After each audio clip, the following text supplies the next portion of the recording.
Samsung Galaxy S5 and the new HTC One M8. Definitely two of the hottest Android smartphones right now, and will still dominate for the rest of 2014. So if you're deciding which one you should get, well, after watching this video, hopefully I can help you to decide which one is the best choice for you. The first thing that you're gonna notice is, of course, the build quality.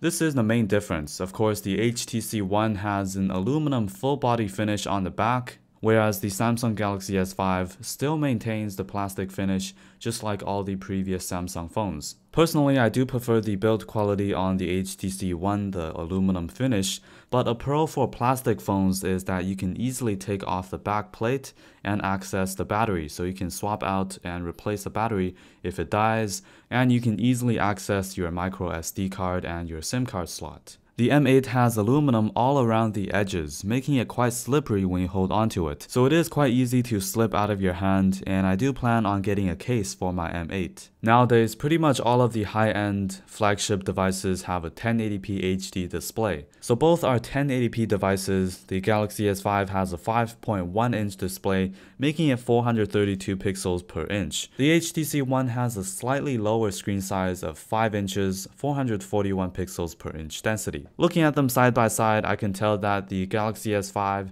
has a bit more vibrance, more saturation, and more contrast due to its Super AMOLED technology. On the other hand, the HTC One features a Super LCD 3 technology. I'm not going to go in detail with the differences between these two display technologies. If you want, you can check out the link in the description to see more information about these two display technologies. But of course, both displays are excellent, and you're not going to be disappointed with either one. The HTC One M8 features a Qualcomm Snapdragon 801, which is quad-core 2.3 GHz, has a GPU of Adreno 330, and the Galaxy S5 has pretty much the same specs compared to the HTC One, but my model is actually the international octa-core version, so it might not be fair in this benchmark comparison, but in my opinion, the specs of devices are not dependent on benchmarks. On the Galaxy S5, I've noticed that I've experienced more lag or frame rate issues compared to the HTC One.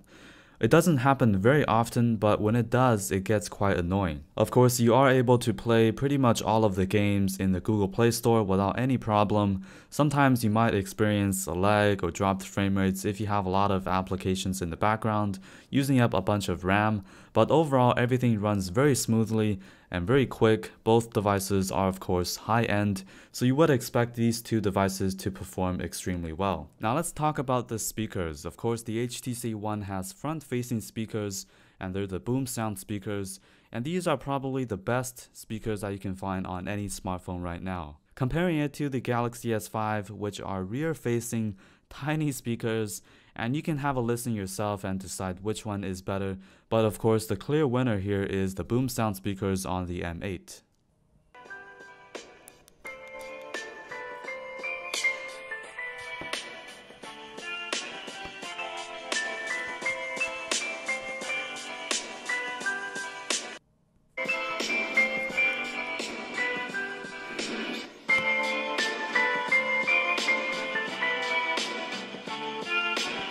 Alright, now let's talk about the battery life. On the HTC One M8, you'll find a 2600 mAh battery, and on the Galaxy S5, you'll find a slightly larger 2800 mAh battery. Keep in mind, on the Galaxy S5, you can easily access the battery on the back because you can remove the back plate and you can replace or remove your battery if it runs out or dies. From my experience, both devices can easily last through a day with moderate usage, and on the Galaxy S5 it does have quite a bit of nice power saving optimizations. For example, you can enable the power saving mode to give you some more juice, or you can enable the ultra power saving mode to have a few more days of usage. So if you know that you're not going to have a power source, so you can't charge your device for the next few days, you can enable that and it's just going to give you all the necessary functions on a phone. There are some gimmicky features on the Galaxy S5, for example this heart rate sensor. I'm probably not going to use this very often, but hey, it's a feature and it's there.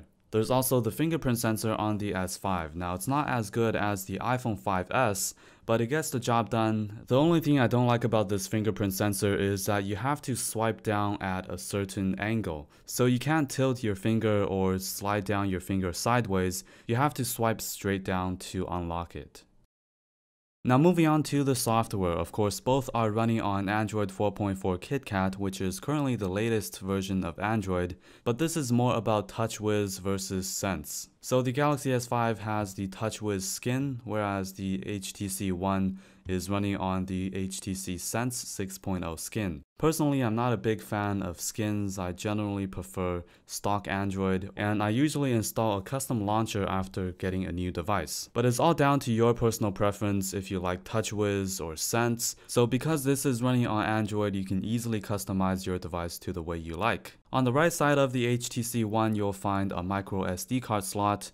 Same thing on the Galaxy S5. Right above the battery, you'll also find a micro SD card slot. So if my internal storage runs out, I can easily slide in a micro SD card up to 128 gigabytes. Something to know that might be quite useful on the Galaxy S5 is that this is actually IP67 waterproof. So they claim that this can last up to 30 minutes under 1 meter of water, but I'm still not going to take my device and swim underwater. If I accidentally dropped it in the water or splashed water on it, it's not going to take any damage. Now let's move on to the camera. On the HTC One, you'll find a 4 ultra pixel sensor. I've done a camera comparison between the iPhone 5S and the new HTC One M8, and I tested a bunch of different aspects of the camera, including the front, the back, the video, the dual camera feature, and a lot more. So be sure to check out that video if you want to see more test footage on the HTC One M8. The Galaxy S5 has a 16 megapixel camera, which is a lot larger than the 4 ultra pixel sensor. So here's a picture from the HTC One M8. As you can see, because of the 4 ultra pixel sensor,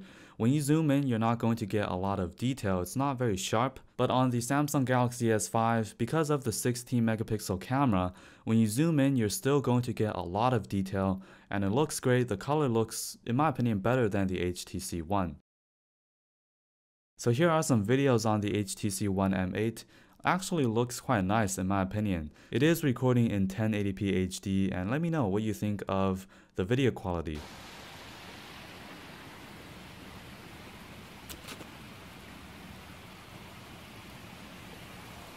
And here are some videos on the Samsung Galaxy S5. By the way, this also records in 4K. I did a 4K video comparison between the Samsung Galaxy S5 and the Galaxy Note 3 to see which phone camera records better 4K videos. So be sure to check out that video if you want to see some 4K footage on the Galaxy S5. So after all, for the camera, I would definitely go with the Samsung Galaxy S5. I mean, it does perform very well in low light situations, but I usually take pictures in normal light and in daylight, so it doesn't perform as good as the Samsung Galaxy S5, so I would definitely go with the Galaxy S5 for the camera. So this pretty much concludes my full comparison between the Galaxy S5 and the HTC One M8.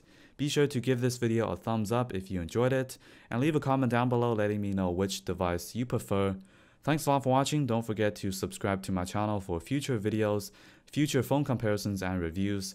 I will see you in my next video.